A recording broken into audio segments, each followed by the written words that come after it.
John is like, y'all think you're getting away? Psych, I caught you. But then John was like, psych, I got this bunker at IKEA, and knocks down one thing and everything falls down on August. Oh, my dress? Oh, it's Vera Wang. I'm wearing it to make it to you.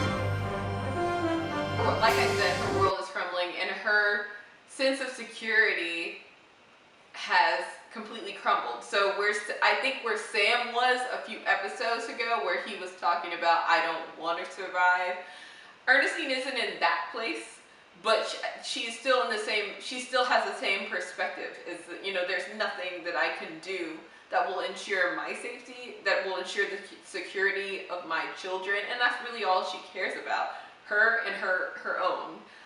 And you know, what else can you do? You can't even, the most she can do, it takes everything just to look out for your own children, and she still failed at that. And it takes everything just to look out for, it takes all of her effort to even be there for her own children. And even after all of her efforts, she still realizes they're not safe. Sam got lynched and used as a prop in a political campaign. So if that's how easily it can be done, Macon can kill any of her children on a whim. He can make as many promises to her and the children as he wants, her children as he wants, and he can still go back on them at any time. So that leads us to the scene in the wine cellar where, you know, Ernestine has poured Macon one of his beloved drinks. And earlier in the episode, he talks about how it, you know, alludes to the fact that his father was an alcoholic and how he can hold liquor better than him. And, you know, I thought that, you know, I knew Ernestine was going to do something to Macon, and I thought that, you know, maybe she might take him out. I think she would take a lot of people with her, but she will take Macon out. But I know this sounds crazy, this sounds nuts, but to Ernestine, the character that they have portrayed, to me, I thought that what she did to Pearlie Mae was a mercy. So she poisoned her, but she was backed into a corner. As a character, do not do this in real life, but as a character, I felt like Ernestine was backed into a corner, needed to ensure her children's safety, needed to ensure that Rosalie was going to get to freedom, so Pearlie Mae had to go. And so she poisoned her. It wasn't pretty, but it was quick. So I thought that everything, you know, everything that Ernestine has been as a character said to me that what she did to Pearlie Mae was kind of a mercy. So when she serves Macon the wine and she, you know, they do a toast and she doesn't drink, I was like, come on, you're like, I was like, really, you're gonna poison him too?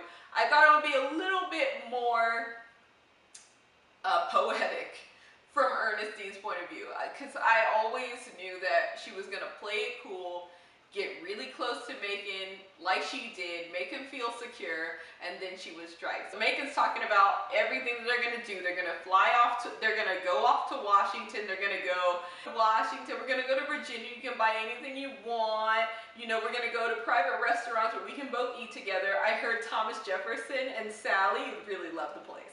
But he's going on and on to Ernestine about eating at restaurants and all the great things that she can buy anything, more empty promises, and more BS, because basically it doesn't matter what he buys her, where he takes her, she's still his property. So why does it matter that she can buy anything? Sam's not there. Why does it matter that they can eat nice food in nice restaurants? She's still not free. She's still just surviving. But yeah, so she's just listening, she doesn't drink, and he's sipping on his wine, and he notices that she's not drinking, and he says, oh, are you thinking about Sam? And she says, I'm just thinking about Rosalie and how disappointed I was that she would, after everything I did, she would risk her freedom, she would risk her safety, but safety isn't real, is it? And Macon sits back in his chair, completely secure, completely, you know, he feels safe in the scene, you know, and he says, I guess not, between his sips of wine. And, you know, all of a sudden, somebody comes up behind Macon and just snatches him up in a noose. And I was just, as a viewer, I was just like, that's quite the predicament you're in, Macon. You're in quite the predicament. I cannot stand Macon. Like, Macon had to go. So when this happened, I was just like, oh man, that must suck for you. It turns out it's the butler who has his tongue cut out, and I've been reading and seeing other places that people are saying that's Ernestine's father. I don't know how, but hey, I believe you. I don't know how, but apparently that's their connection. That's Ernestine's father. And he scoops him up, and yeah, Ernestine is saying, you know, she's like, nothing that I can do is really gonna make me safe, and that's like another monologue of the century between Ernestine and Macon. I cannot even remember what she said. I just remember what I felt. I was just like, retribution. Macon lynched her son, and she hung Macon. And he was struggling. She told the butler to the slave to take his hands, tie him on his back, and you know, Macon dies. She then unties his hand, puts a chair there. 007 makes it look like an accident, because Ernestine, like, she's really good at just making her ruthlessness look like complete accidents. And then there goes Macon. Too bad. Oh, my dress? Oh, it's Bureau Wayne. I'm wearing it today. So we have a predicament with August, and I'm gonna rename him Terminator August, because he just can't be destroyed. I don't understand. Macon is my most disliked character, but August and Bill are actually really close seconds. Like, August and Bill just, every time I see this, and we're gonna get into this, not only do I have the RESPEK Award, but I also have the Mr. Award, and I'm gonna explain that in a second. So August runs to John's house. He hears John is a doctor, and he tells him his son needs help. John invites him into the house, and you know, August just like sticks around as his nosy snitch self, and you know, he goes, but you know, John is doing whatever, and he comes back, and August has obviously made himself at home, and he's by the fireplace, and he says, you know, you have yourself a draft here.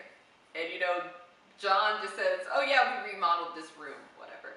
And you know, and he gives him what he needs for his son. He's like, I guess you better be on your way. Elizabeth runs in and says, yo, it worked! Because like I said, you know, there was that epic monologue of the century delivered by Noah, and she's like, yo, it worked. And then August is like, what's going on? He's like, oh, did you hear about the slaves or whatever? And she says, hey, what are you doing here? You know, I just heard one of the Macon 7 was just at the marshal's office and was holding it up. And August's like, oh, I better get going then. And so he just runs out. Elizabeth and John are like, woo, we made it. And by the way, Kyle is back there, like underneath, just cutting up, trying to get them caught. Rosalie knocks him out, because she's the best. And yeah, so John goes down, gets Rosalie and Boo, and is like, hey, yo, we gotta go. We need to get out of here. You know, August wasn't buying that stuff. He'll be back. You know, August crawls out and is like, y'all think you're getting away? Psych, I caught you. But then John was like, psych, I got this bunker at IKEA, and knocks down one thing and everything falls down on August. Everybody gets crushed and Rosalie and Boo get away. So it was crazy scene, and we come back later and August has somehow survived, and Terminator August comes out of the rubble and just runs off to go get Rosalie. Rosalie says, you know what, Elizabeth, you go on with Boo, I'm just gonna run. She runs out of the carriage, she runs into the woods, turns around, faces August, and is like, I'm sick of running. August then blames, you know, his son Ben's, I think that's his name, Ben, injury on Rosalie, like original, blame the black person, really, August?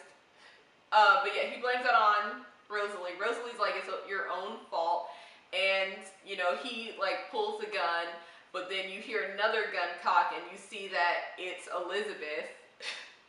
So Elizabeth has a gun to August, and August has a gun to Rosalie, and he drops the gun, or like he throws a knife at Elizabeth, cuts her hand. Elizabeth is hurt, but then Rosalie grabs his gun. He's like, "You're not gonna shoot me." Everybody thinks this episode that nobody's gonna shoot them, but like they all do. Rosalie shoots him and says, like, "You like to chase people down like animals. It's time for you to die like one in the woods." And they walk off, and like they might as well have been explosions as they walked away from August. And you think August is done, but no, it's Terminator August. He's in the cell next to Noah. Anyway, one of the other great scenes that I loved was between Rosalie and another freed individual, and you know, the one takeaway, she was talking about all the different people who were on the run, part of the Macon 7, and how they needed to tell Boo. And you know, the person who was talking to her was like, you know, if we don't tell our stories, if we don't remember our stories, who will? And that was probably one of the most important quotes of the entire season, and probably the entire mission statement of Underground the show. And we find out in short order that Kato has survived, like great, and Rosalie has gone back to, she's gonna go back to free more slaves, and we're introduced, like the most awesome scene I've seen on TV of late. You know, she's like, "I want to help more people. You can't save anybody who isn't property. You can't own somebody who's not property in the first place." And then, you know, this figure, I see the shotgun, and I see the two braids, a silhouette, and I'm like, "It's Harriet Tubman, is it?" And she says, she reaches out to Rosalie and says, "Name's Harriet. I am the teacher. Name's Harriet." And I literally screamed. I squealed. I cannot wait till season 2. Amazing. First, I want to say the Mr. Award. And the Mr. Award, I will explain. My grandmother watched The Color Purple years and years ago. Donald Glover plays Mr. in that movie. And no matter what he is in, my grandma will not watch. She's like, "Nah, that's Mr. I won't watch it." So there are people who, they have done such a good job of playing just depraved individuals that I really don't want to see them in anything else. You're great actors. You did your job. I can't stand you.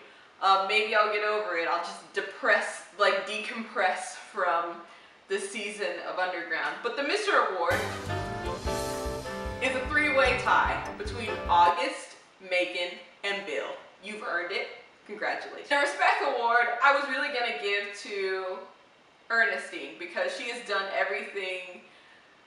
I mean, she's just done everything. She's been through so much, and she's clearly at the end of the episode, we see the predicament that she's going to be exploring in season 2.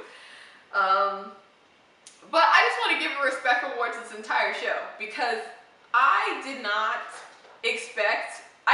want to watch this show. I think I've been oversaturated, and a lot of people have been oversaturated with slave narratives that are just so, I mean, they focus on the white characters and white guilt and white saviors, and it doesn't really talk a lot about the brains that go behind getting yourself to freedom, the actual slaves themselves, without white involvement. I mean, there is white involvement, but their central storyline isn't of white people helping them. It's a lot of them out in the woods using codes made by formerly freed slaves.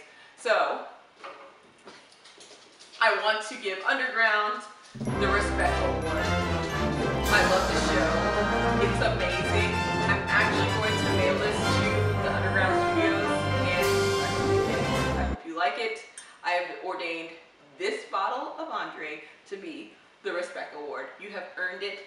It's not anywhere close to the Emmys that you're going to get and all the other accolades you'll get, but you made a difference in a lot of people's lives, and you're changing the whole frontier of television, and I really appreciate it. Thank you for watching my channel. If you like it, press like, and feel free to subscribe. Thank you to all the subscribers that have come on before. I am so excited for Underground Season 2. I will see you there.